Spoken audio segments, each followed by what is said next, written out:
Passion Profiles with Cheryl Hickey. An intimate look into the inspirations of Canada's most celebrated chefs, designers, and artists. Brought to you by Haagen-Dazs. Hi everyone, welcome to Passion Profiles. Today we're going to sit down with Anna and Michael Olsen. Anna and Michael Olsen met in the kitchen, and their professional collaborations have extended into a number of successful cookbooks, as well as a restaurant and bakery. Anna has been a host with the Food Network for a number of years and has worked on a variety of shows such as Sugar and Fresh. Michael has won recognition on both the national and international culinary stages. They both share an avid passion for working with locally grown and seasonal produce. Anna is working on a new book, and Michael continues to pursue his passion for making great food as a professor at Niagara Culinary Institute. Anna and Michael, welcome to Passion Profiles. Thank you so much for coming. Thank you. This is great. I see a great passion right here, though. And the two of you, you look at each other. Big smile, big smiles.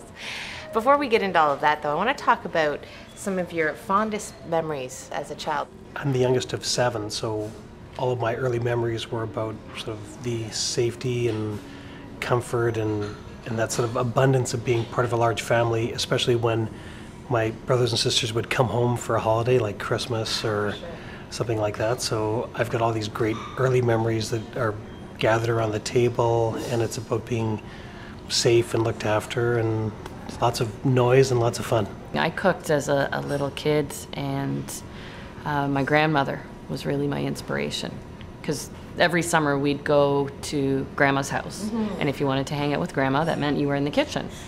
I know that your mother saved something of yours, one of your really early recipes. Yes. Can you share that with us? Oh, bless my mom. She saved everything. She's a good mom. But this was a recipe, one of my first, well, probably my first recipe I ever wrote. And I was about 7 years old. It's an exact replica of my handwriting. Nice. Very good. Now, your passion early on took you to a different place, Japan and hockey. That wouldn't bring... Every young Canadian boy has to go to Japan to play hockey, right? I want to play hockey. I'm going to go to Japan. Tell us a little bit about that. The season wasn't very long, so I was able to do part-time jobs, and one of them was working in a restaurant.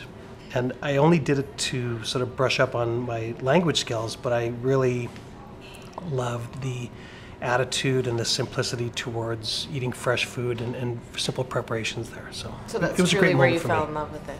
Yeah.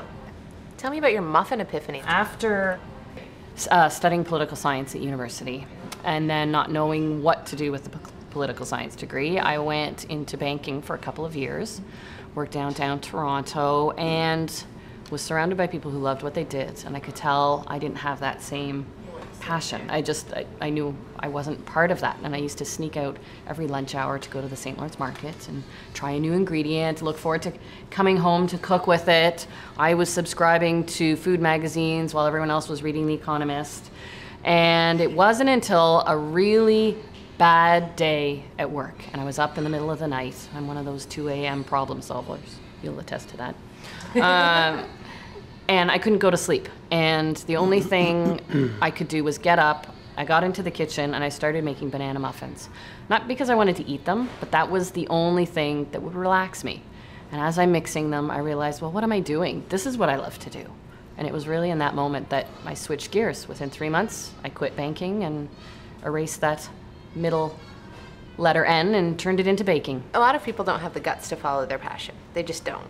I mean, that's a brave thing to do. I don't think I felt brave at the time. I think I felt a little crazy, but I think that's part of it. Is part of your passion is that ambition that supersedes logic.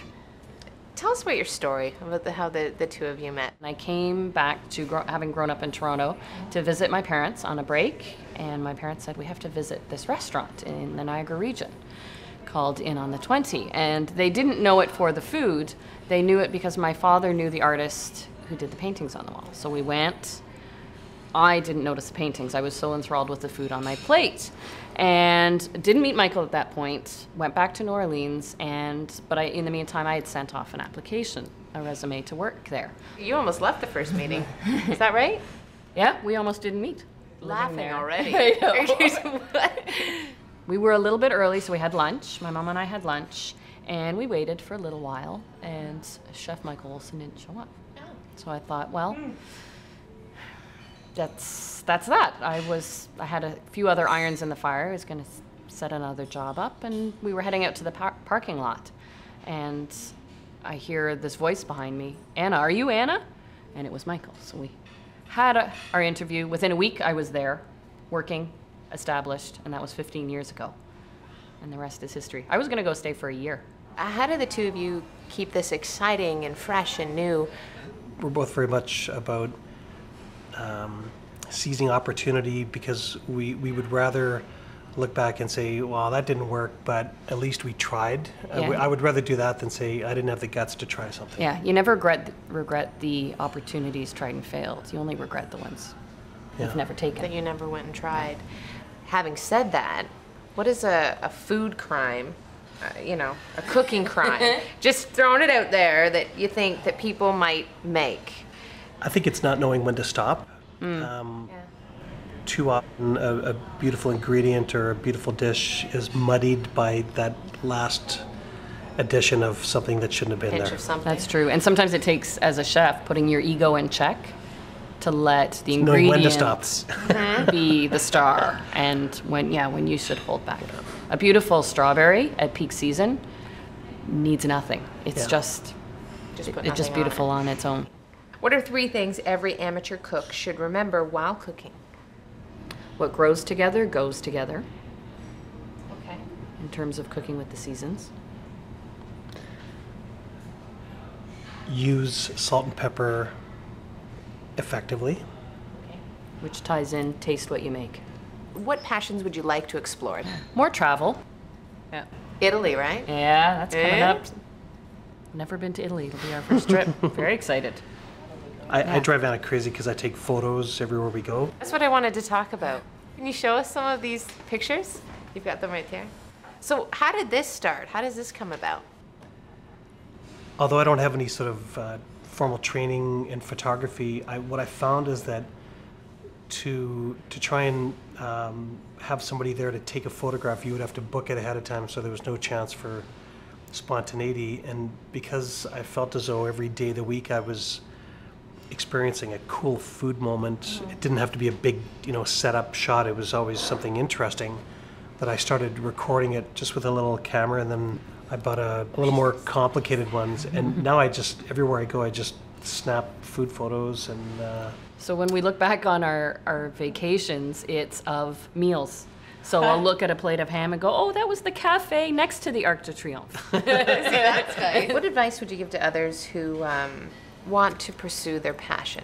I would say sometimes you have to throw caution to the wind and believe in yourself and go for it. And don't, as Anna said, don't worry about making mistakes. If you really want to do something, then you sort of owe it to yourself to give it a shot.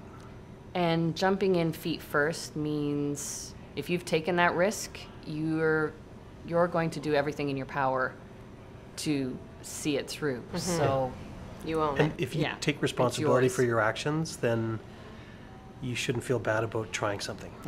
Thank you so much for joining us. We Thank really you. appreciate it. And we'll see you all on the next Passion Profiles, brought to you by Haagen-Dazs. Want to go have something to eat? Let's go. Okay, let's go.